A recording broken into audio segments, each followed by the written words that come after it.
The approval of the agenda. Does anyone have anything to add to the agenda before we begin? Seeing no one, I'd like to have a motion, please, okay, Councillor Oakley and Councillor Howes. All those in favor of the agenda the way it stands? Thank you. Declaration of pecuniary interest. If you find you're involved in one, please let me know. Looking for a motion to convene in committee of the whole. Councillor Pierce, Councillor Coleman. All those in favor? Okay, we said it's a committee of the whole, which takes us to number 5 on the agenda, which is the budget update with Heather Boyd. Heather, if you could come up, we have a copy of your presentation in front of us.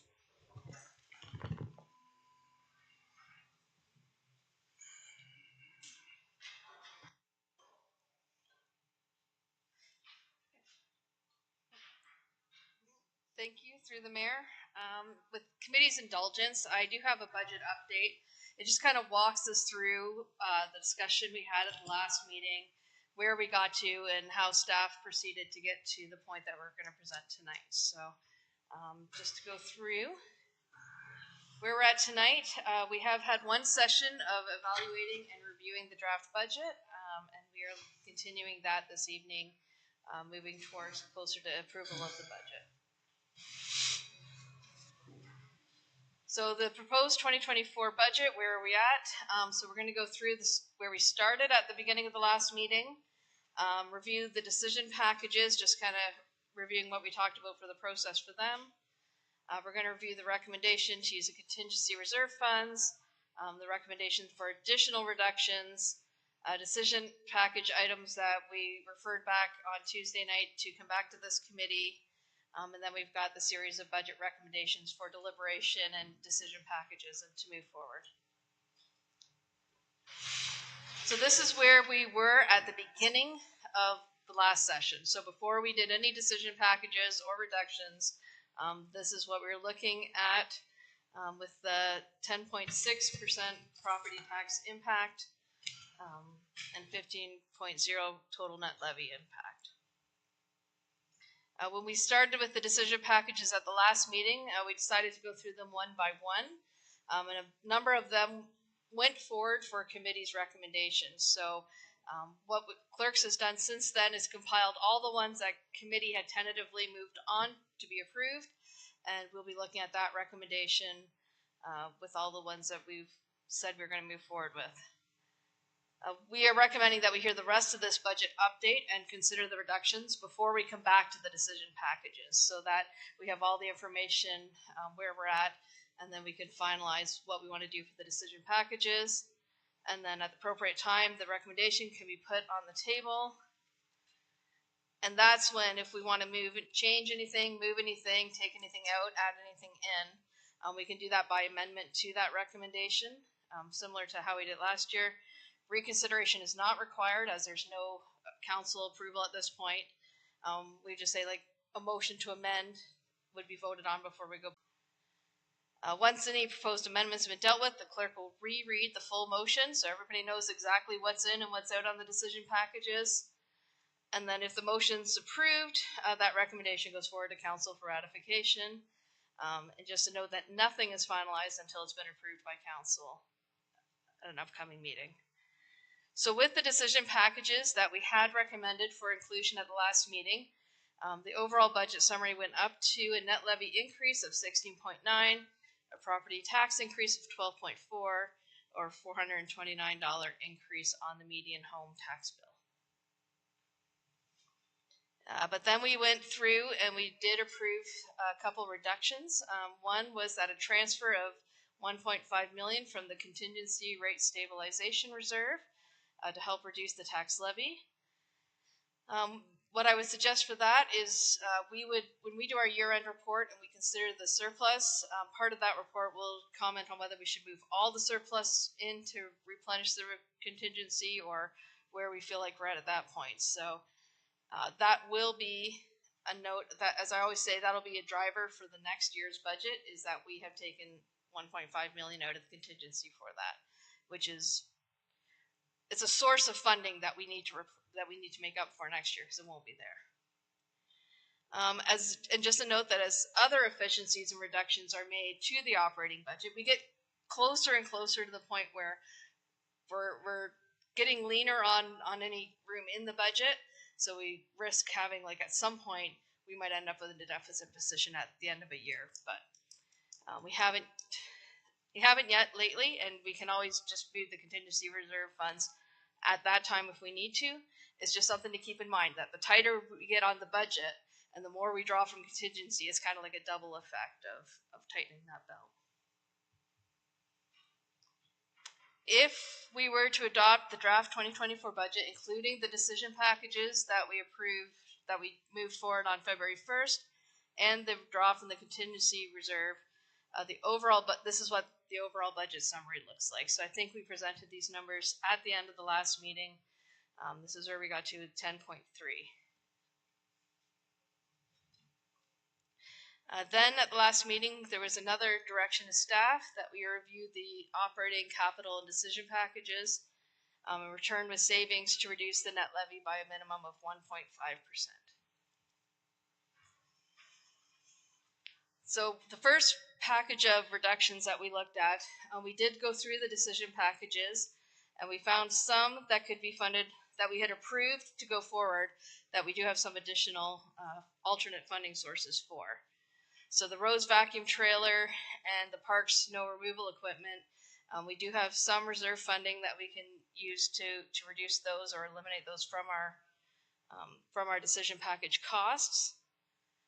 We did go through and look at all the new positions, and the fact that when the new person is hired, their benefits don't start for 3 months. So when we take that, we're not hiring halfway through the year, but then we have another 3 months without the benefit costs. So we did find an adjustment of $10,000 for that.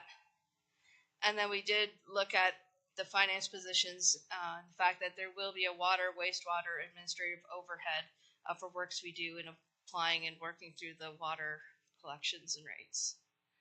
So a total savings of $74,900 off the decision packages, and we would recommend that we just proceed with those. There's no real long-term impact of making those, or not a difficult decision, not going to cause any operational concerns.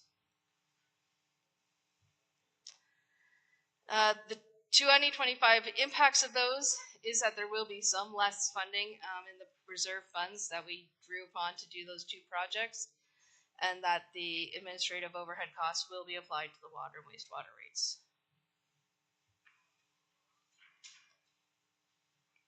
The next set of reductions we looked back through the operating budgets. There were a number of things that, some works that had already been completed, maybe in 2023 under that year's finances. Some works, a couple things that maybe we no longer need. A couple things that just because of the timing when we estimated back in October, situations have changed. So these ones here are some savings that we've identified. I've just grouped them by department. Usually there's a few little line items that tally up into those. So that savings is $253,088.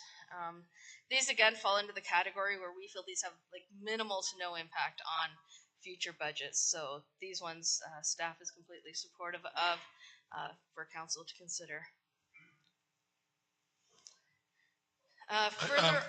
Excuse me, Heather. We're going to take questions as we go. Sure. Okay, Councillor Bell. Thank you, Mr. Mayor. Through you, Heather. This last piece that you just described talks about things that reflect increased revenues and works that have already been completed. Is there a reverse of that, where revenues have not been realised, or where work has not been completed and it's cost more than we thought in that same period of time? I think because some of these are based on now that we've come to year end, especially like the revenue increases, like we realized we got more at the end of last year than we thought we were going to. So we feel like it's a safe projection that we will get the same or a little bit more for next year. So that's why we've changed some of the revenue ones. A couple of the project ones that were just projects that one had an emergency repair that had to be done in 2023. So we no longer need to pay for that out of the 2024 budget because the work's already been done. So once again, there may always be some little things that are going to trickle through to the next year. But now that we're further into the year end, we're getting closer to having all our books closed. I don't think there's any big surprises that we don't know about. Thank you.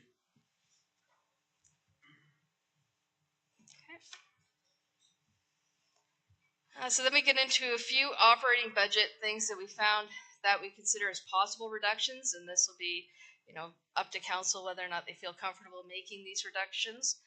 One is in our winter maintenance costs. I think we all know it's been a warmer than usual winter so far, and as we always say, there's always a chance that there'll be significant storm events later, winter, spring, and fall, but we do feel like these are conservative savings that we can expect in 2024.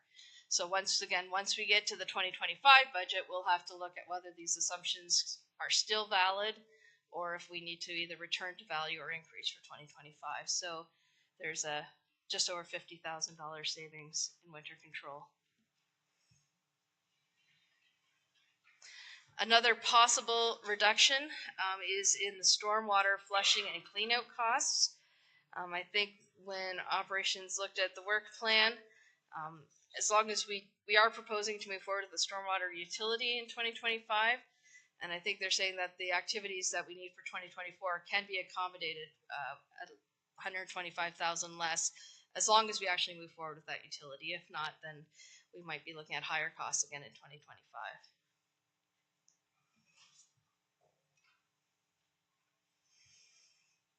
And there was a small number of what we call miscellaneous operating budget reductions. These are the things that we look like we can delay, that we are expecting to come in possibly under what we had originally estimated. Some of these are related to utilities. I'm just trying to think. There are utilities. There's a couple programs that we have sufficient funding for. There are a lot of little small items. So these are things that we can move forward. These are the ones that will have a 2025 budget impact, though. That's why they're separated, because these are the ones that we do expect we will need to put back in for next year.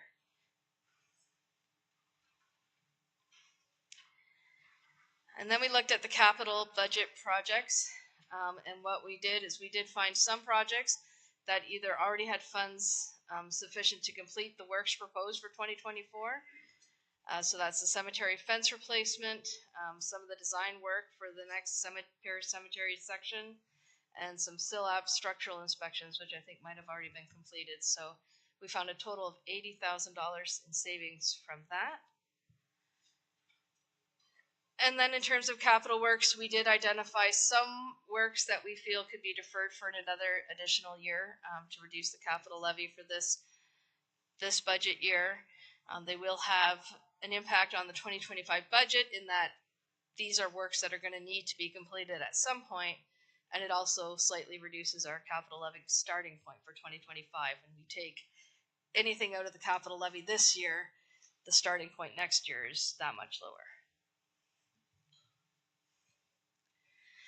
So in summary, the total reductions that we identified were just under $1.2 million. If we adopted them all, the updated budget summary would be as presented, with a total levy increase of 12.9% and a percent tax increase of 8.6%. So I would suggest that this may be the point where we want to have discussion on these reductions and which ones we want to do, and Heather can bring up as we go through if we want to look at the impact of implementing these one by one or all of them, or what council wants. Thanks, Heather. Councillor Pierce and then Councillor House, please. Thank you, Mr. Mayor, through you. And thanks for doing this, Heather, and I'm sure there was a lot of people involved with it. I appreciate it. I want to start things off with a thank you, and then I want to ask a question here. Instead of pushing things forward, because that's what we've done, we've pushed it forward and it hits you the next year, and you push it forward and it hits you the next year. The ones on here where you say that they will have an impact on the 2025 budget, is it possible to get an understanding of what the increase would be if we were to take those ones out that you've noted here will have an impact on the 2025 budget. Yep. So, are we on? Okay. Gary, can we? Enter? Yep. Because where I'm going with this, Mr. Mayor, is the fact that, it's great, it's gonna bring things down this year, but it's just gonna go back next year. So if we're just gonna push the problem down the road, it's never gonna go away. I think Councillor House was feeling the same way. I think that was his question also, so we'll let the numbers come back up.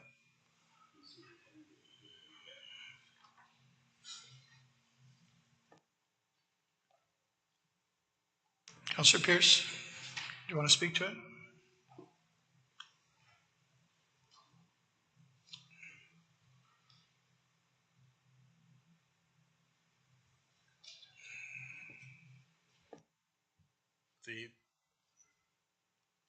So that bottom line is that's with them all on there, correct? Okay.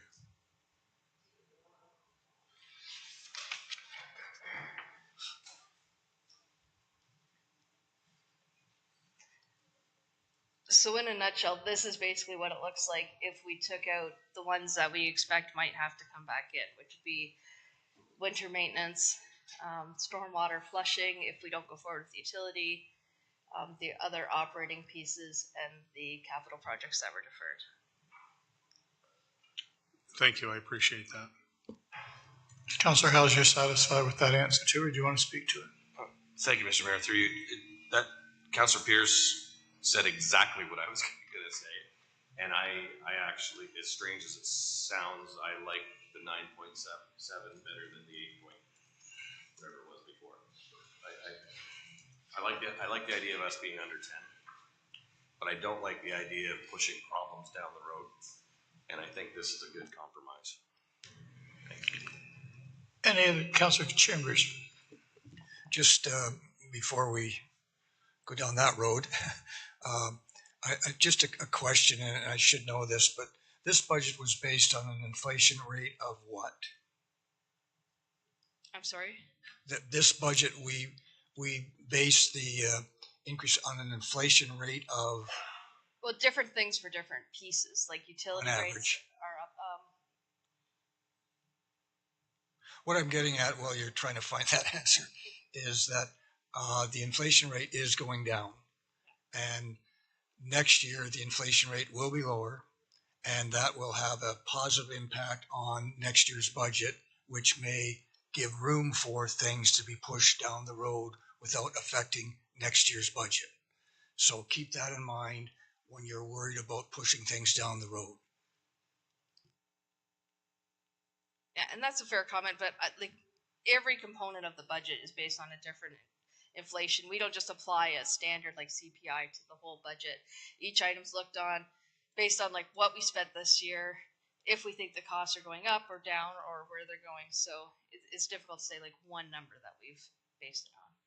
Councillor Chambers, just and to then follow Councillor up Bell. and maybe an elaboration, one of the key components of the budget is staff wages, which are based on the current rate of inflation. So if the current rate of inflation is lower, then staff increases may be lower, and that is a significant part of the budget, which allows for room to be there for things to be pushed down the road, if indeed they need to be pushed down the road and would be a cost down the road. Who knows about winter maintenance? It might be better down the road. So, and I'll conclude by saying I support all of the reductions, and I think 8.6 is a lot better than 9.7 when you're facing a close to 10% increase. So, Thank you, Councillor Bell.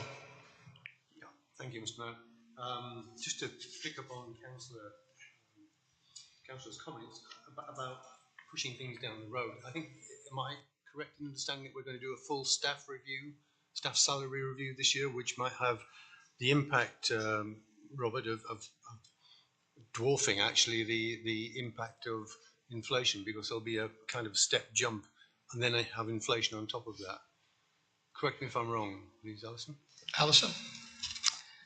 Through you, Mr. Mayor. So we are doing a compensation and benefits review this year. So that's going to accomplish two things. It's not only looking at where our staff wages look in relation to our comparators and surrounding municipalities, but it's also going to look at service capacity. So, for example, where are we in comparison with other municipalities in terms of our resources and staffing levels for different areas? So while, for example, staffing wages may stay the same in one area, it may say we're understaffed in that area or overstaffed. So it's going to sort of be a combination of all of those factors. Again, we have no idea where that's going to land, but we do know that we've fallen a bit behind on that. So. Yeah. So my other question, if I may, Mr. Mayor, was on the operating budget reductions. I think the line has 253,000 on. There's a big chunk from operations, 140,000. I wonder if somebody could explain a little more about what that would entail.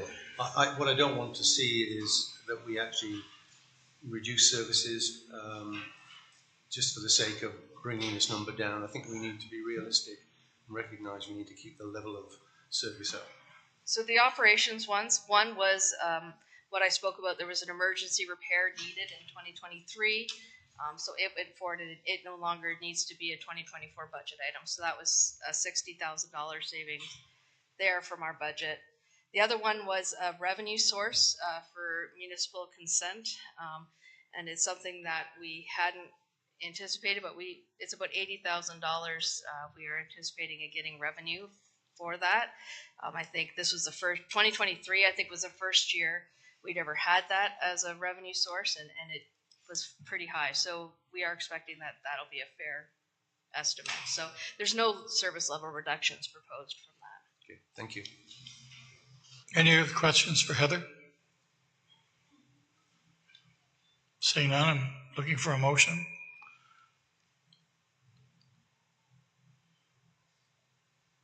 Councillor Chambers? Recognizing this is a work in progress that may change, I'll move that all of the reductions that have been proposed be approved at this stage in the budget process. Seeking a seconder. Councillor Coleman is going to second that. Is there any discussion on that before we call the vote? Councillor Pierce? Thanks, Mr. Mayor. Through you. I guess when you look at it, absolutely 8.6 is better than 9.7, but I recall conversations we've had last year and the previous year stating the same type of thing. We talked about inflation and what it might be like the next year, and you know, things didn't always work out like we planned them to, looking in the future hourglass. Again, I'm very worried about pushing problems down the road. You know, if it's 8.6 or 9.7, I have to pay it as well. Do I like that? No. But unfortunately, if we just push it to next year, we could be more than double digits. Who knows what's going to happen in the future? I don't think we can tell what's going to happen in the future. I think we have to go with the understanding of what we have right now. Let's not push anything down the road. And unfortunately, I can't support the 9.7, or sorry, the 8.6. Any other comments? Councillor Bell? Yeah, thank you, Mr. Mayor. I'm going to repeat myself from earlier meetings. If we had a multi-year budget, then the kind of conversation we're having now would be much better informed. And I think it needs to be a priority for our expanded finance department as we go into this coming year. Any other comments? Councillor Chambers? Just again, in support of the motion, historically, year after year after year after year, we always worry about pushing things down the road or running out of money halfway through the year because we didn't budget enough. But historically, we always end up with a surplus, and that shows me or tells me that with the staff being frugal and parsimonious and all the right words other than cheap, we always tend to land on our feet. And I think this year would be no exception. We're always nervous about it. We were nervous last year about it. We ended up with a large surplus, and let's not look in the crystal ball and look at bad things. Let's look at some good things. Perhaps inflation rate will be very much lower. Perhaps the impact of winter and all that could be lower. So let's go with the 8.6 at this point as a starting point for further reductions. Any other comments? Councillor Coleman? Thank you, Mr. Mayor. And I agree with Councillor Chambers. I'd like to see this start here at 8.6 because I know there's going to be some stuff wanted to be added on.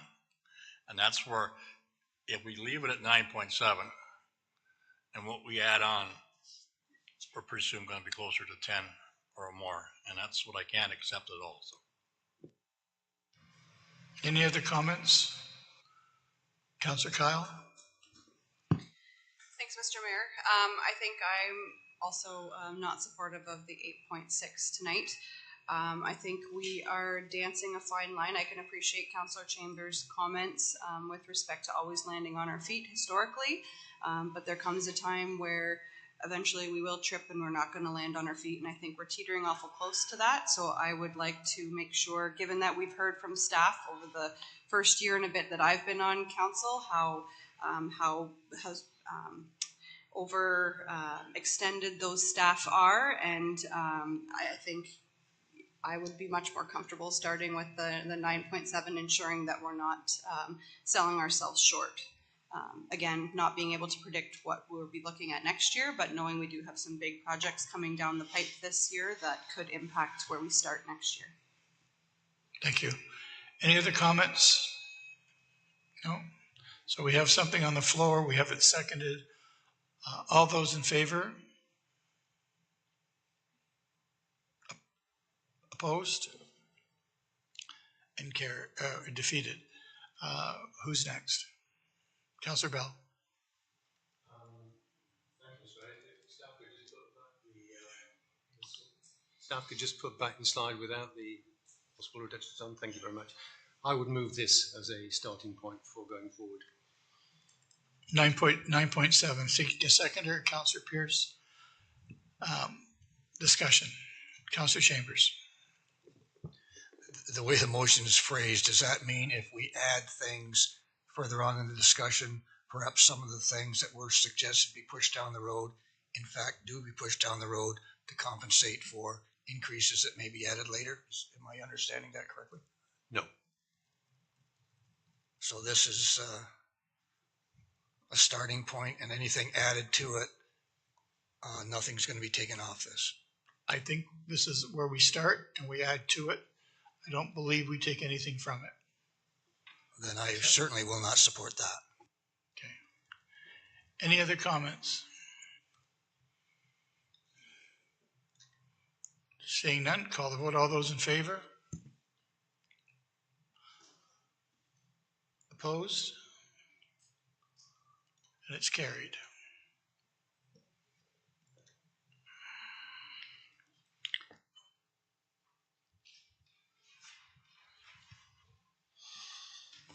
Heather, do you want to take it? Can we get back to the presentation? Yep.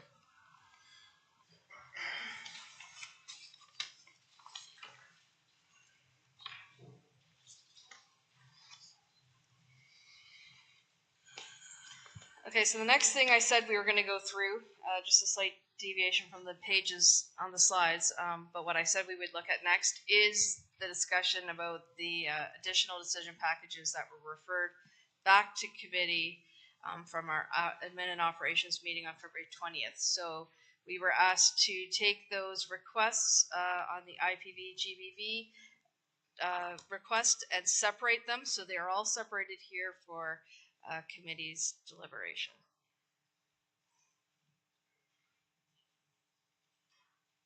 I would just note the budget impact of approving all of these is a 0.4%, and that we really should confirm if these are supposed to be ongoing contributions that will just carry on into the next future year budgets, because I believe that was the nature of the request, that they be ongoing things. Noting that I'm not sure at what time we would review that or look at that again, or if we just carry on forever is kind of my comment on that. Questions, concerns? Councillor Kyle? Thanks, Mr. Mayor, through you. Obviously, this is one that's fairly near and dear to my heart. So in a perfect world, I'd love to see us be able to support these organizations at the amounts that they've asked for so they can do the work that they can do. However, I also do recognize that this is a tough budget year and we need to be cognizant of the amount of money and the fact that perhaps we aren't able to support them in the full capacity that they're asking for. That said, I also do not want to see us sit around this table tonight and try and decide which ones deserve the money more than others. So with that in mind, I do have a proposal that a motion I'd like to put forward, but I'm happy to let others make comments first before I do that. Other comments before Councillor Kyle brings something to the table? Councillor House? Thank you, Mr. Chair, and I do look forward to that motion from Councillor Kyle.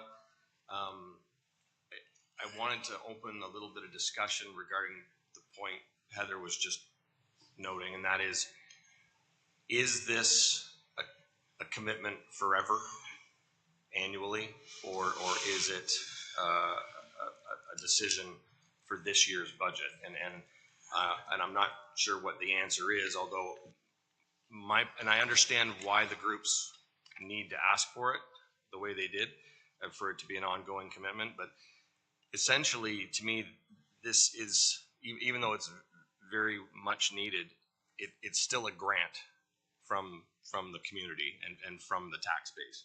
And because of that, I'm reluctant to see it become a forever commitment at this stage. My preference would be to see it, we take it a year at a time as we look at our budgets. Councillor Oakley and then Councillor McAlpine. Through you, Mr. Mayor. Sort of along the lines of what Councillor House is saying with whether or not this is reoccurring. In my mind, I would like to see that it is, but I think it would be appropriate to review whether or not it's an ongoing process and how we're going to review our ongoing grants with our other ongoing grants review that is happening this year. We have other long-standing grants that we grant. I'm saying we're grant too many times, that we give every year to other organizations, and we're already going to be doing a review of that on our approach to that, how often we review it, so on and so forth. So I think whatever Councillor Kyle's motion looks like, it probably would be appropriate that we lump this in with those when we do a general sort of overlook of how we proceed there. Thank you. Councillor McAlpine. Sort of along the same lines, I was thinking that I wouldn't want to see this as an ongoing grant, but I would like to see it sort of brought forward to our social services committee and looked at in a wholesome manner how we approach our social services, because there is so many other really necessary things, whether it's homelessness or the drug problems in their communities. And so, yeah, I would support this, but also if we could look at maybe a lower amount for this time. So. Okay, Councillor Bell and then Councillor Chambers. Thank you, Mr. Mayor. I think this is a classic case of we've talked the talk, we have to walk the walk. You know, whether we walk the walk at half pace or full pace for a year or 3 years, I think that's up for discussion. But I think it's important that we do walk the walk on this one. So if I'm interested to see what Councillor Kyle brings forward, but I am supportive of doing something. Councillor Chambers and then Councillor Garneau. Just a comment with regard to whether this will be ongoing support or not. If you look at the slide, the majority of the money is for salaries of people, and once the people are in place, with the funding that's provided one year. Then if you don't provide the funding the next year, then where do these people go, and where do they get the money if they want to keep doing what they're doing? And a lot of times it's very difficult to pull back a service, as we find out around this table. I'm just heard 3 times already that we don't want to reduce services. So keep that in mind when you fund salary support, because if you pull that, then basically you're reducing people, and that's very difficult to do, and perhaps you should not do that. So if you want to commit to hiring people, then if you want the program to go on, the people need to be there to make it go on. So keep that in mind, and I'll listen to Councillor Kyle's recommendation, but just a comment. Thank you. Councillor Garneau. Thank you, Mr. Mayor. This is, I think, one of those situations where unfortunately it's fallen on our lap because there's gaps elsewhere. And because it is such an emotionally charged topic, it's difficult to weigh the values here. In light of some of the previous things that have had decisions that we've made tonight, when we're sitting at 9.7 to fund all of this, does put us over that 10 threshold, which I'm hearing is sort of a stress test for many folks. For me, and I appreciate that we don't want to trial all of these the organizations on their individual merits, but for me there are some that I would be much more comfortable supporting than others under this situation. My concern more generally is that as this is the last, it's what I understand to be the last substantive discussion to have about the budget, that it's going to be an easy target for the community who feels that the tax rate has gone higher than it needs to be.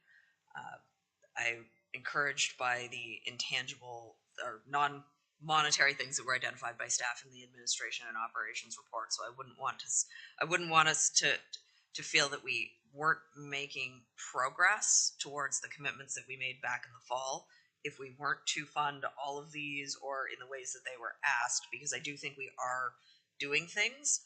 But I'm really struggling on this one more generally in light of where we're starting at from an overall tax rate. Like, there are members of our community who are already at their breaking point, and I know $12.98 doesn't seem like a lot of money on the screen, but depending on the type of property you have and the type of business that you're in, there are folks that are at that breaking point, and I think we just need to be mindful of that as we go into this discussion. So thank you. Thank you. Any other discussion or comments? We'll come back then to Councillor Kyle. And thanks, Mr. Mayor. So again, given that it is a tough budget year, I think I would like, and again, like I said before, I don't want to run the risk of sitting around and having us try and decide which of these organizations provide services that are more important than others, because as much as I've reviewed all of the information and learned more about each of the organizations and what they do, there's not a lot of overlap. So if you're not funding one, then what gap is that leaving, and what message does that send to somebody that may need that service as part of their experience? So my thought is that perhaps we treat this similar to how we treat something like Stedman's Hospice, and we do an amount of $30,000 for each of the 4 organizations. It's not obviously not what they're entirely looking for, but it would be something that would enable them to continue to do the work that they're trying to do. They might have to be a little creative to see what they can do with those funds, but recognizing that we probably can't afford to do all of it in its full amount this year.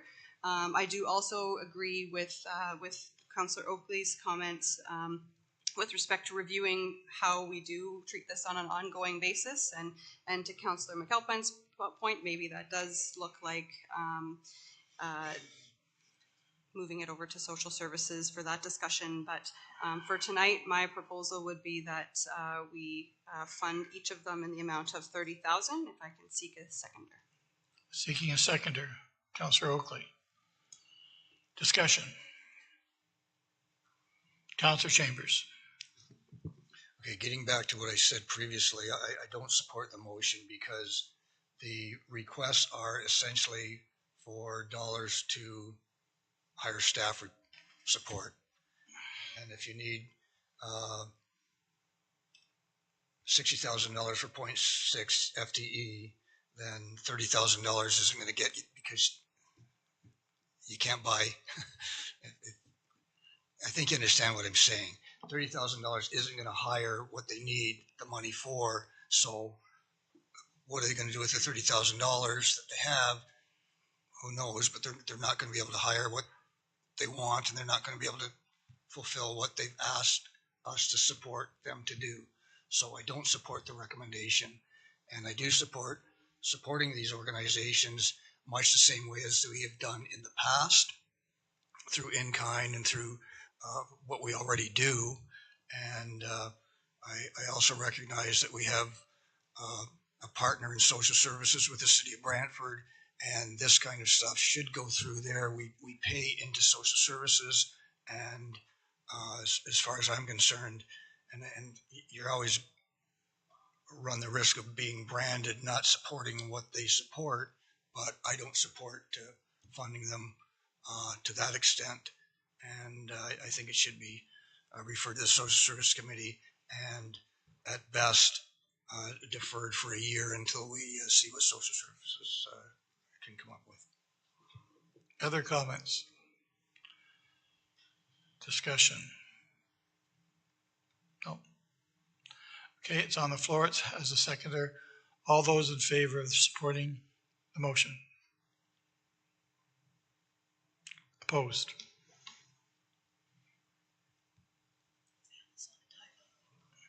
Fails on a tie vote. Okay. Does anyone else have anything to bring forward?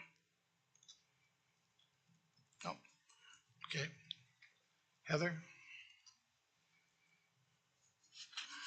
So going back at this point to the decision packages that we had moved forward for committee to consider recommendation, the motion is on one page, and then the next page is the list of ones that we had moved forward. Where is that? We want to put in.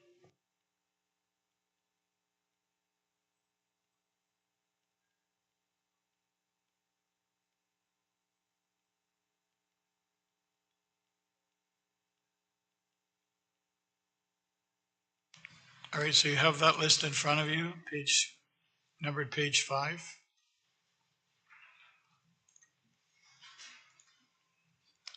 Councillor Pierce? Mr. Mayor, I'd like to throw a wrinkle into this if I could. I know it can't be used for everything in a budget, but what if I were to propose us taking $1 million from the Brant County Power money to see where we could use it in the budget? I know it can't be used because I know it's stipulated it can only be used for certain things. Would there be things in the budget that we would be able to use that for? Who wants to speak to that? There's nothing in our policy for that money that would allow us to move it in. That being said, council can, at its discretion, just move the money in, like we did last year. We moved the money in to reduce the capital levy. I think the danger in moving it to the operating is that it creates another large gap in overall funding. The capital levy for the capital projects generally makes more sense. And again, we are starting to look at things like internal borrowing from those investments and stuff that we're starting to look at how we can leverage that money to do some other works. Like we do have affordable housing we need to deal with and some other pieces.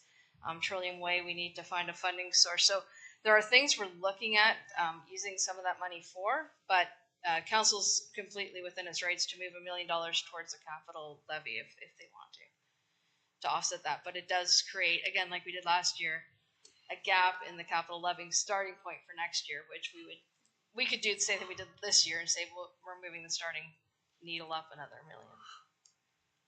Councillor Pierce. Hold on, Mr. Mayor, if I could. So, sorry, Heather, if you could, I'm trying to wrap my head around the fact of we have an investment. And if we were to take $1 million out of that investment to put towards this budget, if we can, I'm trying to understand how that would affect the starting point next year, because technically that money's just sitting there. Yeah, it's hard to explain how we've done it in the past years when we have drawn from that. We put it against, like what we said, to reduce the capital levy, because the capital levy is a big chunk, like $16 million in our operating budget. So we need to reduce that if we're going to actually reduce the total tax impact. We can't just put it towards projects without reducing the capital levy. So when we reduce the capital levy by $1 million to be funded by this revenue source, which would be the Brant County Power Funds, we do have our capital levy, our levy contribution goes down by $1 million, because now from the taxpayer they're putting $15 million towards the capital, and then $1 million from. It's easy enough to get around because we did it last year. We just said next year's starting point, will include the extra $1 million, and that's how we addressed it last year, just so we don't end up in a gap where this year we fund $15 million of the capital program from the levy, and then we end up next, so we just don't have that gap. So in essence, it's what I didn't want to do earlier, pushing it down the road. Yes. Okay. Any other comments? Councilor Chambers. With regard to the decision packages, what we are pushing down the road is additional salary of additional staff that we're hiring in the decision packages. I kind of peeked ahead a little bit, and if these are approved, that's going to add $400,000 to the next year's budget that we're pushing ahead to next year by hiring all these people this year. Yes. So with that being said, I think anything that we can put off for a year, that's not putting things down the road, that's taking things off, putting things down the road. And if you look at the decision packages, I think somewhere along the line we're adding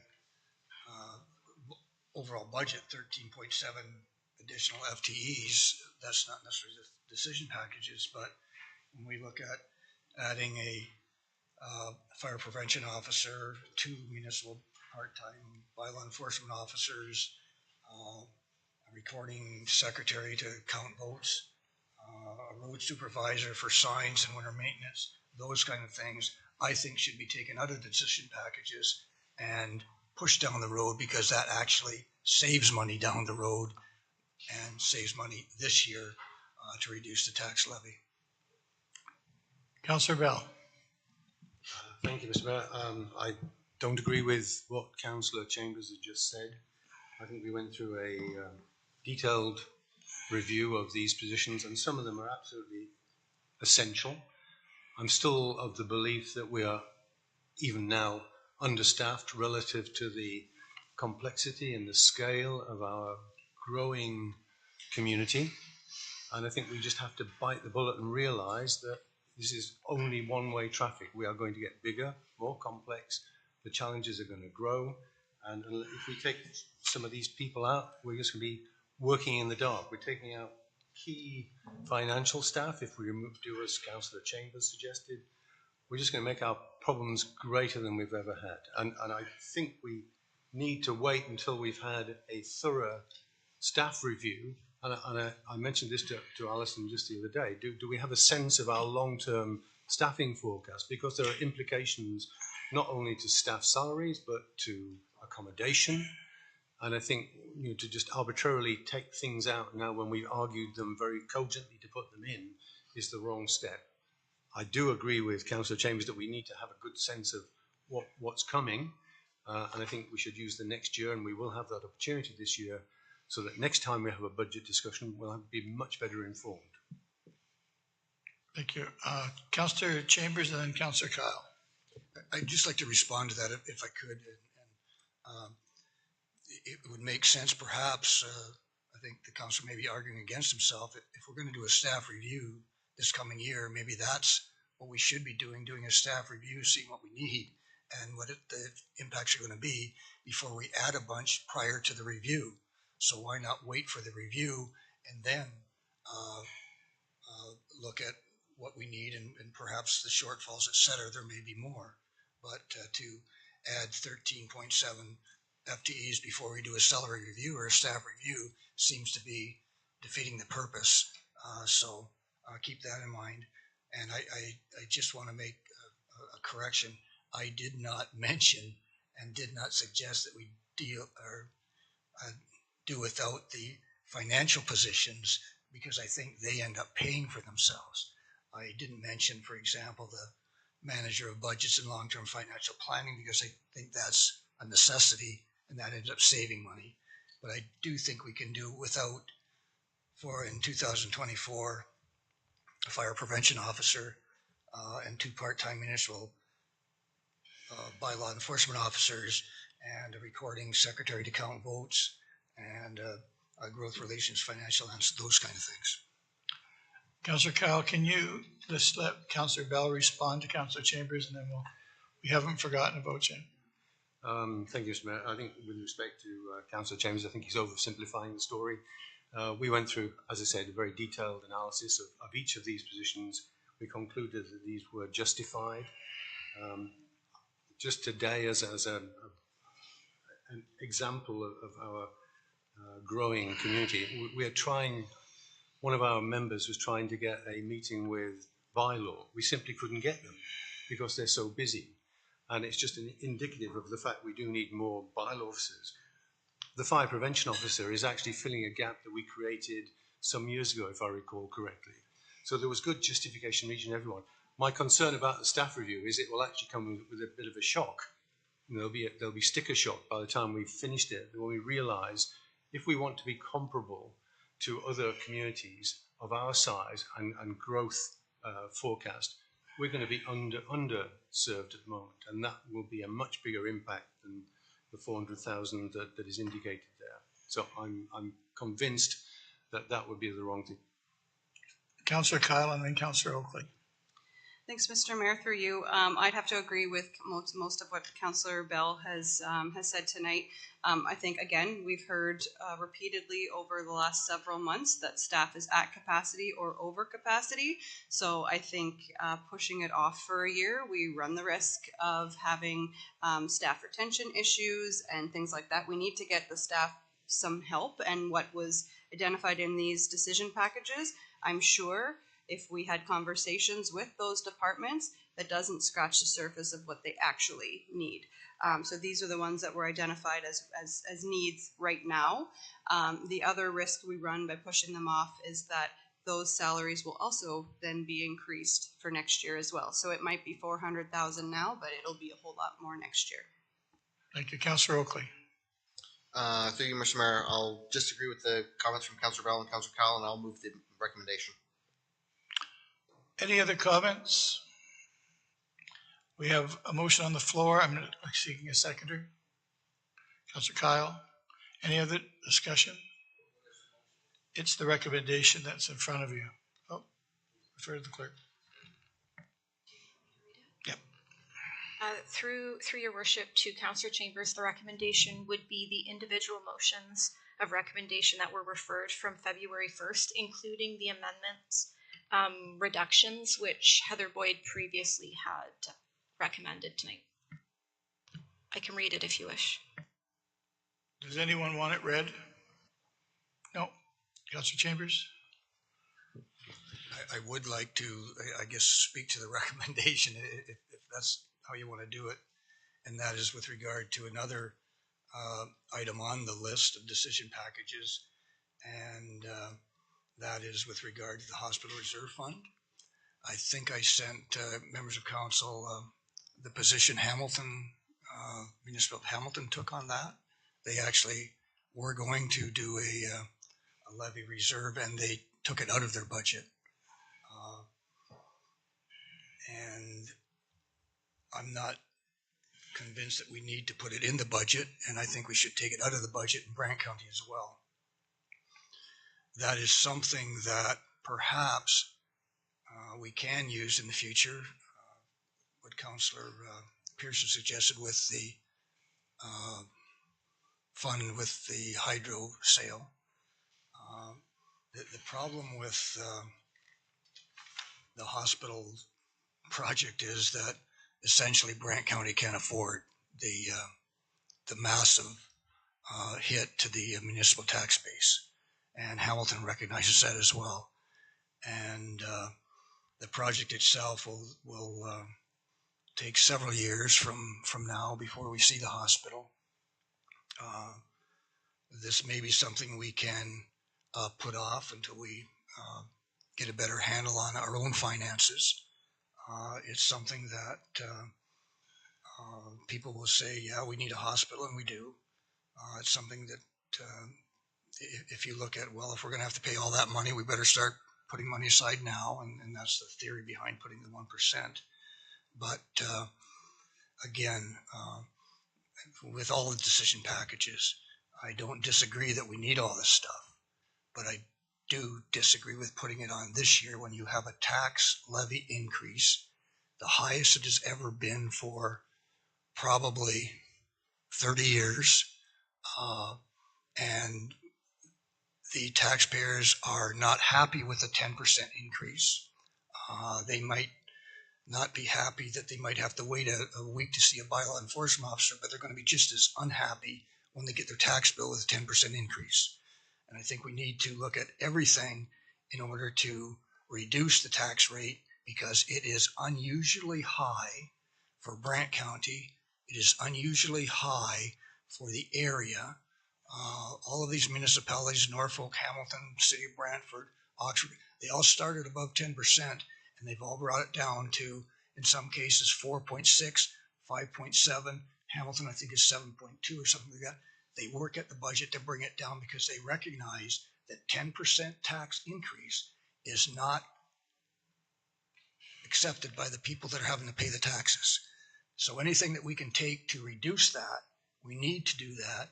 And if it means delaying things for a year, if it means not having a bylaw enforcement officer readily available, if it means to have a vote which isn't recorded, we need to do those kind of things. I won't support this budget if it's what's being proposed here.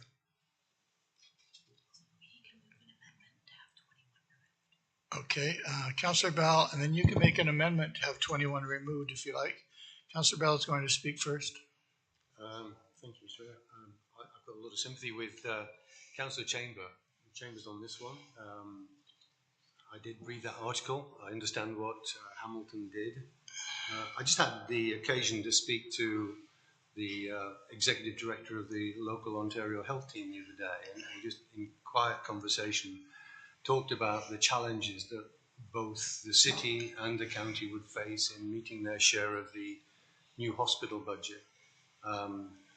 It is something I think that is going to be challenged across the province, and I think there is some merit in actually taking the step that Councillor Chambers suggested, and that's if we have to find 720,000 in the next year to make that first contribution to the reserve fund, then I would actually say let's use the Brant County Power funding for that.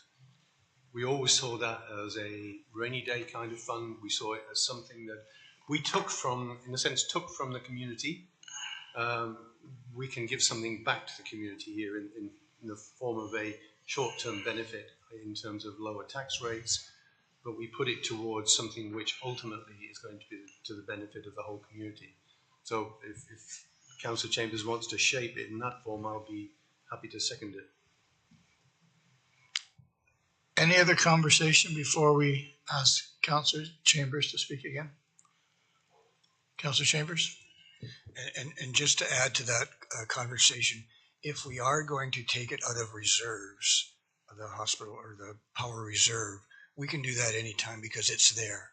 We don't have to put it in the budget this year because it's there. So that decision can be made later, but if we take this out now, then that reduces the levy. Still gives us the opportunity to when the decision is made to begin funding the hospital, to use that money, because it's there, we don't have to raise it. So I think I heard Councillor Bell say we can replace it. What I don't want to do is take it out and then put into the budget 720 from the hospital reserve, because we can do that anytime. We can do that by resolution anytime. So I think, again, everybody needs a hospital, and I don't want to be the guy that's blamed for not wanting a new hospital, but the simple fact is that for a new hospital, a municipality of 35,000 people cannot be expected to pay 30% of the cost of the hospital when you factor in the furnishings, and 30% of 30%.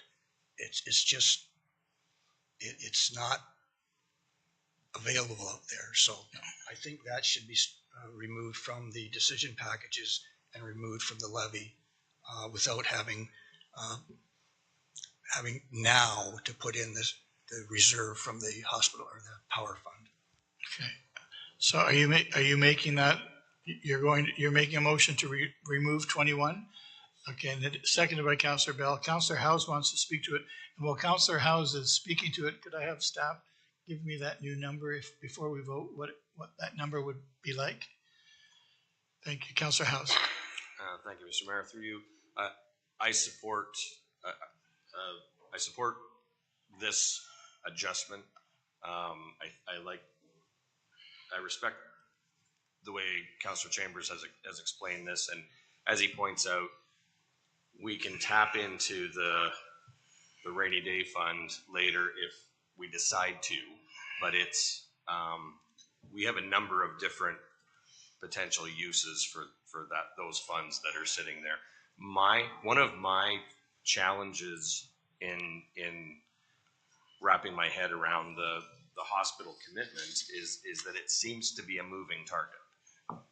I hear different numbers on what our commitment's going to be, and I read articles in the newspaper that say Brantford's commitment is going to be this much, and there seems to be a moving target. I think we need to have a separate conversation about the hospital and about what the real costs are and about what we can realistically contribute to it. I think that has to be separate from this budget discussion, and on that basis, I'm prepared to support Councillor Chambers' motion. Thank you, Councillor Oakley. Through you, Mr. Mayor, I very much cannot support this motion, or this amendment to the motion, rather. It's all well and good to say that the property taxpayer can't be expected to pay this on property tax, that we have to expect the province to find a different way of funding things. I want an awful lot of things. I wish I had a Ferrari. There's, lots of things that we wish we had.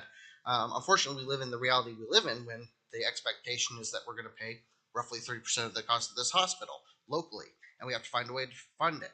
Our entire Brant County Power Fund is less than a quarter of what we need of the current projected funds, and I imagine that will only go up.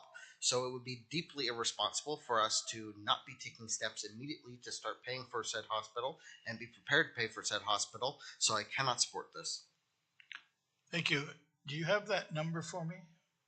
What it would look like? It's 1% off, so it takes us to 8.7% increase. Thank you. Councillor Bell. Yeah, thank you for that. Correct me if I'm wrong, Alison, but I do think the hospital, Brant Community Healthcare System is coming next week to talk about the new hospital, where they can update us on costs. And I think, even then, we won't have passed the budget. So if there's a need for us to reverse course, I hope we don't, but if we need to reverse course at that point in time, we can still do so. Through you, Your Worship, unfortunately, we did get notice from them that they've had to reschedule from next week. I'm sorry to say. They had confirmed with us and have said there's a conflict, so they're going to have to book April or May, they said. Any other comments? Alison? Through Your Worship, sorry, just to add on that, so they have rescheduled. What I can do is I can try to see if they can send us any figures that we can work with as of next week. While we won't have the presentation and maybe we'll lose some of the context, I'll see if we can get the latest estimate numbers from them for discussion next week. Councillor Bell. Yeah, thank you, Alison. That'd be really helpful. In my conversation with the gentleman I was talking about earlier, he indicated that the cost is around $3.5 billion. So, you know, if you take the 25 or 30% of that and then take out 30%, it's a chunk of money that we have to generate. His view was the model will have to change. And I think that's, if there's enough pushback from councils around the province, then hopefully the province will get that message. I'm not suggesting we won't end up paying something, but to pay the large sum of money which dwarfs everything else that we have in our budget, I think that needs review. Yeah. Any other comments? Okay, so this is an amendment we're voting on first, right? This is to remove 21. All those in favor? Opposed? And it's carried. Now we'll vote on the, I need a motion for the decision packages recommendation from February the 1st. As amended. Councillor Howes, seconded by Councillor McAlpine. Councillor Pierce? Thank you, Mr. Mayor. So just so I'm on the right page here, this page here that everybody was given. Yeah. Those are the ones that are going through, correct? No, this. Or is it just this? Yeah, it's just this, but I'll let the clerk explain why she did that. So through your worship to Councillor Pierce, the recommendations that have been included are a part of the presentation. Okay. This was included just as background information as that decision wasn't final. Right, thank you. Any other questions? Do you want me to read the amended motion? Yeah, I am going to get the clerk to read the amended motion.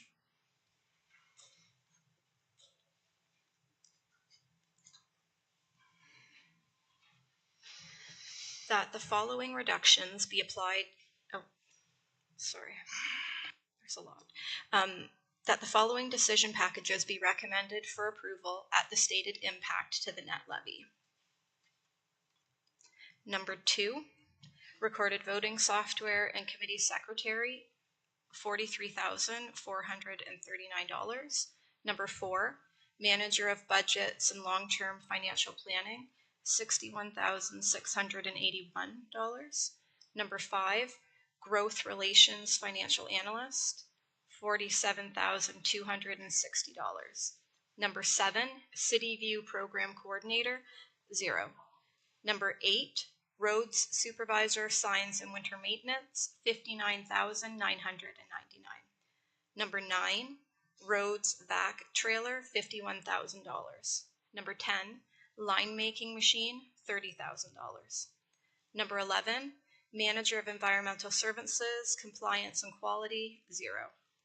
Number 12, property maintenance technician, 0. Number 13, forestry and horticulture coordinator, 1-year contract, $16,403. Number 14, Paris Parks snow removal equipment, -$1,500. Number 16, fire prevention officer, $57,477. Number 17, 2 part-time municipal law enforcement officers, $57,548. Number 25B, Stedman Community Hospice, $50,000. Everyone's clear? Ready to vote? All those in favor? Opposed? And carried.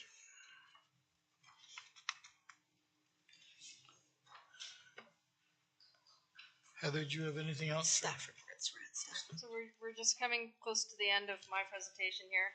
I did just, for context, I wanted to give council an idea, as we're always trying to look forward and at future budgets, of some of the things that we are expecting that will be budget drivers for 2025.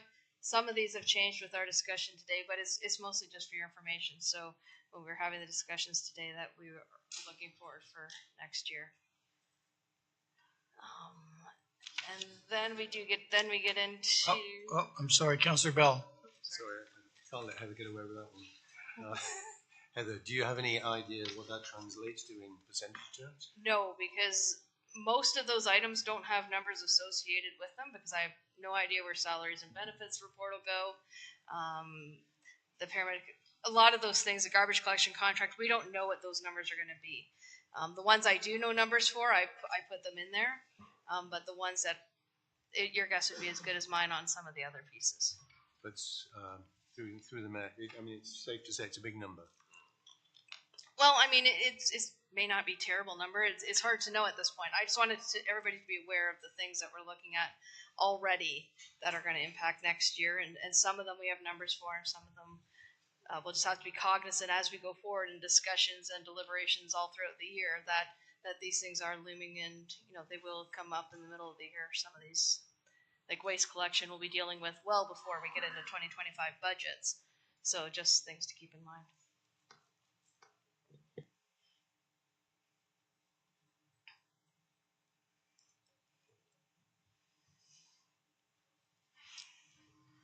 Any other questions for Heather?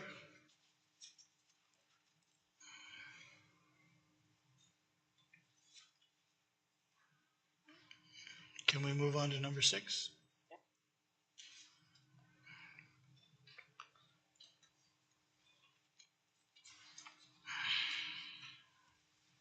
So 6.1 is the excluded expenses report. It is a standard report that we need to approve before we do a final budget approval.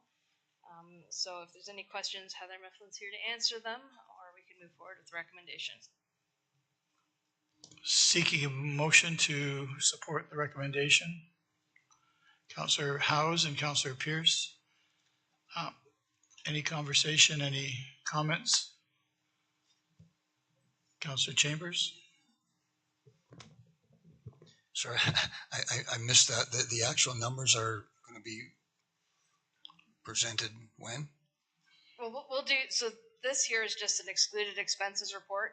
We need to approve that report before we get to the final budget numbers. So we will get there tonight.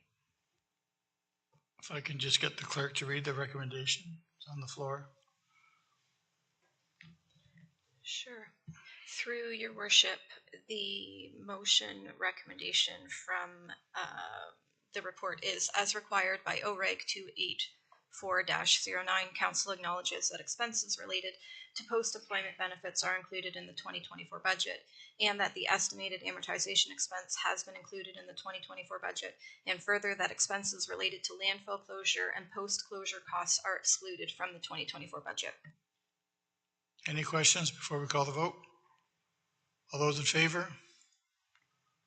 Opposed? Carried. Thank you.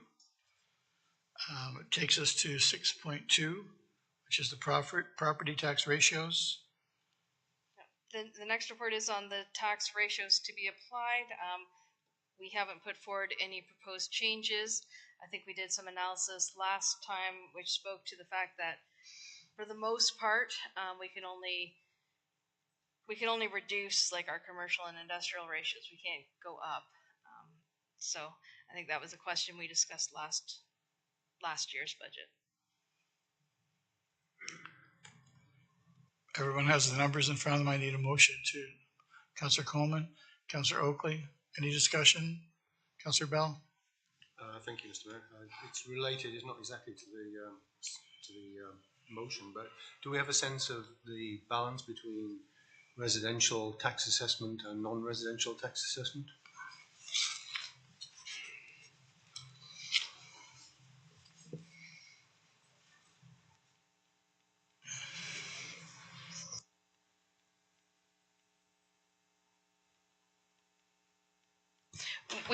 We don't have that at the moment, but we can provide that on a Friday. So And if you do it through you, Mr. Mayor, and if you're doing that, Heather, could you give us a trend line to show how things have changed and how you expect them to change going forward?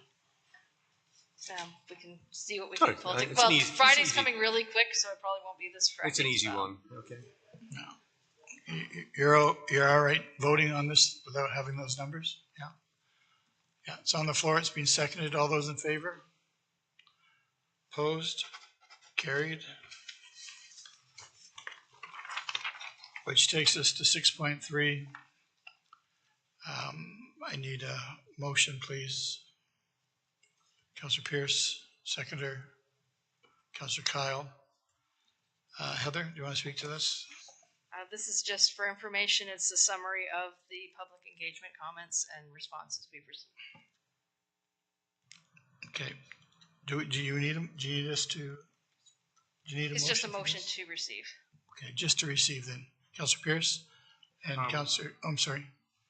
You have a question? Yeah, I do. Okay, so it's on the floor by Councillor Pierce, seconded by Councillor Kyle. Councillor Pierce. Thank you, Mr. Mayor. More a comment if I could. We've heard around the table and we've heard for quite some time now that, you know, with the aspect of a double-digit tax increase, everybody was talking about it. Nobody likes it. I don't think anybody likes it around this table. Then we get a survey that we're looking for input from our public, and we get 796 visitors. And of that 796 visitors, only 230 people actually clicked in it to understand what it was all about. I appreciate that it is a tough year for a lot of people, and it's going to be a few tough years for a lot of people. It's discouraging when you see numbers like this of those people that actually went on the site to look and understand what it was about. And then you get into some of the comments and questions that were on there. I appreciate staff taking the time to respond to those, because some of them, whether it's ill-informed or they just don't care to know, some of the things on there, some of the statements on there are completely false. So I appreciate staff correcting them, number one. And it would be very nice if we have things like this. And this isn't the only thing we've had online for public input. But when you get something as important as this, as everybody has talked around the county for quite some time, and you only get that number, that's kind of discouraging. So it tells me that yes, it's going to be tough for some people, but if we look at the 796, that's a minuscule percentage of our population that actually went on to update themselves as to what the budget was all about. Very discouraging. Thank you, Councillor Pierce. Anybody have anything else to say before we call the vote? Just to receive. All those in favor? Opposed? It's carried. It's received. Which takes us to number 7, which is just, we're going to call a recess here just for staff to tighten up the numbers and come back and give us a correct amount that we're going to be hopefully deciding tonight. I didn't, at the beginning of the meeting, say that there was going to be any time for other business, but we will have time for other business after this. So we'll have to take a 10-minute recess.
Thank you. We're back in Committee of the Whole. No, we're not. We're in Committee of the Whole. We are on number 7 now, which is the final recommendations. We have the numbers. They're in front of you. Is everyone else's little monitor working yet? I should have paid the hydro bill. I don't get one. Thank you. So you have the numbers in front of you. If you want to just look at those for a minute, understand them, and then I'm going to need a mover to get it on the floor. Councillor Coleman, seconder, and Councillor Pierce. Discussion on the final numbers. Councillor Chambers, you're first. This is actually it's an interesting day in history. I just found out that there's been a vehicle landed on the moon for the first time in 52 years.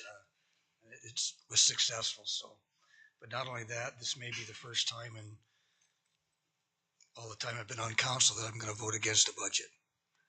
I've always not liked the councillor from hell that will pick something in the budget that they don't like to give them the excuse to vote against a budget that may not be popular in the outer world. And I don't like that. I never have. But there's something in this budget that I just will not support, and that's having someone hired to count votes around the council table. But that's not the only thing. When the property tax rate is the highest it's been for probably 30 years, maybe longer, maybe 40 years, I don't know. What is it, 8 point whatever it is, or is it 9? What is it? 8.7. 8.7 is a tax rate that is unacceptable if there are things in the budget that you can remove to make it better. And I mentioned one, and that's the person to count votes. There's no reason why we cannot delay some of the staff hiring that we're doing with the fire prevention officer. I'm not saying we don't need it, but maybe that's something that can be deferred until next year. The bylaw enforcement, those kind of things. So I think the tax rate is too high because I think we can lower it, and I think we've capitulated to the 8.7%, which is in my mind unacceptable. So for the first time in 40 years, I'm not going to support this budget. Councillor Bell. Yeah, I'll take a different and contrary view to Councillor Chambers. I will vote for this budget, despite the fact that there's one item that should have been included and wasn't.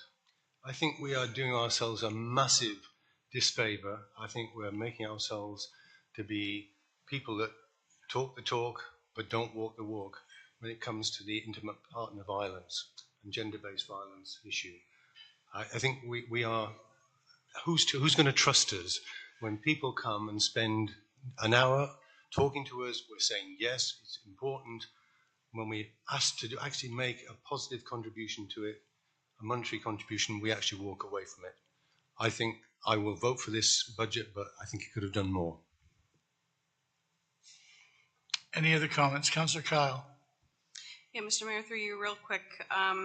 I think for anyone that's listening into this meeting, I think we do need to clarify that, and I know Councillor Chambers is simply trying to make his point by referring to that position as a staff person to count votes, but I think it's important to recognize that that role is intended to do a lot more than just count votes, but they are going to be taking pressure off of our clerk's department as well. Any other comments before we call the vote? Councillor Coleman. Well, I know we don't have that recording secretary for a recorded vote yet, but I'm asking for a recorded vote. All right. I'd like to say before we vote that I wished it were different. I wished it were, I wish we could have supported things that we didn't support tonight, coming from a place where I think it's important, but we didn't. I also know that this is not the same place that it was 40 years ago. The reason we need more bylaw enforcement is because of what's happened to the county of Brant. It's not the same place, Councillor Chambers, as it was 40 years ago. So I understand maybe your frustration of not being able to support a budget, but I mean, I don't understand really the position of the person that needs to count votes and do other things. But it's coming from some of our younger council members, which are very progressive. And although I don't know everything about it, I know that it's important to them, and for them to stand behind it and not waver. I think that we have to support what everybody around the table thinks is important. I wish this budget were different, but I hear the people on the street say, you know what, it's going to be high because look what you've done. Look where we live and look what we have. So I'm not discouraged by the budget because I've heard very positive things when they say, I guess we're going to be paying over 10%. I say, well, we're still trying, we're juggling it, but it's going to be high. And they say, well, look what we have, look where we live, look what it is. So I understand that you've never not supported a budget, Councillor Chambers, but you've never had to deal with this kind of growth before. You've never had to deal with this kind of diversity before. You've never had to deal with the kinds of problems and the kinds of situations that the county of Brant is in right now. So I understand your comments, and I understand Councillor Kyle's comments. We have the numbers in front of us. It has a motion. It's been seconded. Anything else to be said? Call the vote. All those in favor? Oh, it's a recorded vote. Thank you, Your Worship. As we are all present in person, I would like to ask everyone who is voting in favor of the motion to please rise.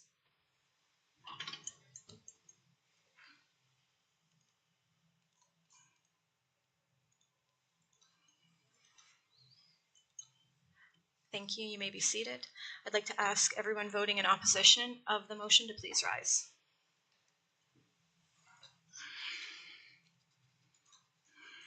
Thank you. The vote is 8 in favor, 2 opposed. The motion carries. Thank you. Which takes us to number 8 on the agenda, which is other business. Councillor Calpine? Yeah. Yeah. So I wanted to make a motion, okay, just along an earlier comment I made, that the Intimate Partner Violence and Gender-Based Funding be referred to the combined Brantford-Brant Social Services Committee for further discussion on how these services can be funded in the future. Seeking a seconder, Councillor Howes. Any discussion on that? All those in favor? Thank you for that, Councillor McAlpine. Any other business for the betterment of the county of Brant? No one has a rich uncle to get us out of this mess?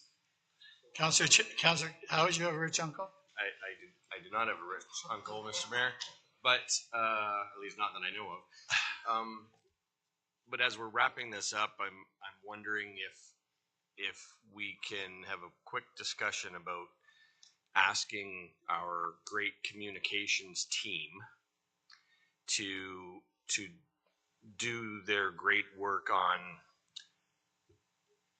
telling the story of how we ended up here. And it's a big, complicated process, right? The average citizen is not going to look through the online version of this binder, and there are 3 or 4 big elements that have caused this budget to be very different than other budgets, and you just touched on some of them a couple minutes ago.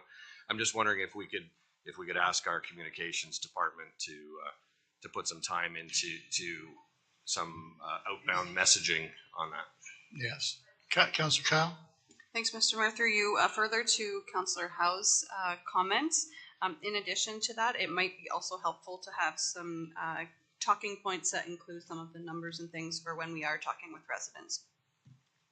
Yeah, Councillor Bell and then Councillor Chambers. Yeah, just to follow up on those two comments, I think it's not just about saying what was in the budget. I think it's important to talk about what was not in the budget, and the hospital being, or the hospital reserve fund being a particular element of that. And it's a wider communication that we need to make on that to explain why what seems like a very logical thing to do to start collecting money may not be the right thing to do given the circumstances. Thank you. Councillor Chambers. I just wanted to make the comment, Mr. Mayor, that it's fine to have communications, present talking points, but just to say that I too will have some talking points. Thank you for your upcoming talking points, Councillor Chambers. Councillor Pierce. Thank you, Mr. Mayor. Yeah, I agree with what's just been said here. I don't know if I'm the last one or not, but I just want to, again, thank staff for the work that they've done on this. There was a lot of hours, and then we told them to go back and put more hours. So I just want to I think I can speak on behalf of council and the mayor that we appreciate your work and thank you. Yeah, absolutely. Absolutely. Is there anything else to be said? Seeing none, number 10, I need someone to take us back, reconvene as a council. Councillor Coleman, Councillor Garneau, all those in favor? We're going back to we sit as a council, which takes us to number 11 on the agenda, which is the adjournment. And the next meeting will be the call of the chair. Thank you.